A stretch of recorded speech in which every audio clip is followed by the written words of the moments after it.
పద్మవిభూషణ్కు సంబంధించి వేదిక మీద ఉన్నటువంటి ఇద్దరు పెద్దలు కూడా రెండు రంగాల్లో వారు పిన్నకల్ అంటే ఉన్నత స్థాయికి చేరినటువంటి గొప్పవాళ్ళు భారతదేశానికి సంబంధించినంతవరకు.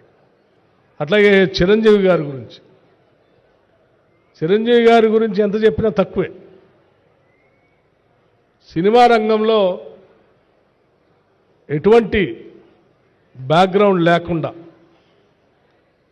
వారు ఇంత ఉన్నత స్థాయిని ఒక మెగాస్టార్ స్థాయికి ఎదగటం అనేది స్వయం కృషితో ఎవరైనా సాధించాలి అనేటువంటి పట్టుదల ఉంటే నాలాగా సాధించవచ్చు అని చెప్పి వారు మనందరికీ ఇన్స్పిరేషన్ ఇచ్చినటువంటి ఒక గొప్ప కథానాయకుడు. సరే, చాలామంది కథానాయకుడిగా సినిమా రంగంలో ప్రవేశించి కథానాయకులుగా ఉంటారు. కానీ చిరంజీవి గారు కథానాయకుడిగానే కాదు, విలన్గా, క్యారెక్టర్ ఆర్టిస్ట్గా రకరకాలైనటువంటి క్యారెక్టర్ చేస్తూ అంతిమంగా కథానాయకుడిగా తిరుగులేని మెగాస్టార్గా ఈ దేశంలో ఎదిగినటువంటి ఏకైక హీరో ఎవరైనా ఉన్నారంటే అది చిరంజీవి గారు అనుకుంటున్నాను. సమాజంలో ఉన్నటువంటి అనేక పాత్రలు స్వయం కృషి లాంటి సినిమాలో కానీ, ఊరికిచ్చినటువంటి మాటల్లో ఒక కథానాయకుడి పాత్ర కానీ, లేకపోతే రకరకాల అంటే సమాజాన్ని స్ఫూర్తిగా తీసుకొని ముందుకు నడిపించడానికి పనికొచ్చేటువంటి అనేక పాత్రలు పోషించి వారు గొప్ప స్థాయికి ఎదిగారు. వారితో ఆనాటి ఉమ్మడి సభలో శాసనసభ్యుడిగా పనిచేసేటువంటి అవకాశం, అదృష్టం మా అందరికి కలగటం నిజంగా చిరంజీవి గారు రెండు తెలుగు ప్రజలందరికీ కూడా ఒక గొప్ప కథానాయకుడికి కాదు, ఒక విలువలతో కూడినటువంటి కథానాయకుడిగా నేను చూస్తూ ఉన్నాను. వారు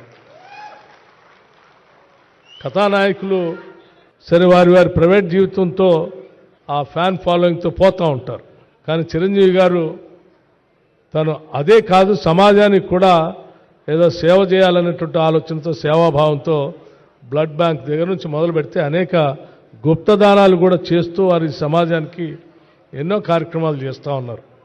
ముఖ్యంగా మదర్ తెరీసా గురించి వారు చెప్పినటువంటి మాటలు కానీ, ఆ విగ్రహావిష్కరణ చేయాలని వారు చూపించినటువంటి పట్టుదల కానీ అవన్నీ చూస్తూ ఉంటే I have to give something to this society అని చెప్పి వారిలో కనపడేటువంటి తృష్ణ తప్పనిసరిగా ఈ రాష్ట్రంలోనే కాదు, దేశంలో ఉన్నటువంటి కథానాయకులందరూ కూడా వారిని ఆదర్శంగా తీసుకొని ముందుకు పోతే ఈ సమాజానికి చాలా మేలు జరుగుతుందని నేను భావిస్తూ ఉన్నాను. వారికి వచ్చినటువంటి పద్మవిభూషణ్, ఇంకా ఇటువంటి అవార్డులు ఎన్నో, దేశం గర్వించదగినటువంటి కథానాయకుడు ఆయన. వారికి ఇంకా ఎన్నో అవార్డులు ఇటువంటివి రావాలని నేను మనస్ఫూర్తిగా కోరుకుంటూ, అట్లాగే చిరంజీవి గారికి, అట్లాగే వెంకయ్యనాయుడు గారు ఇద్దరు కూడా వారిద్దరి జీవితాలు మనందరికీ రోల్ మోడల్స్.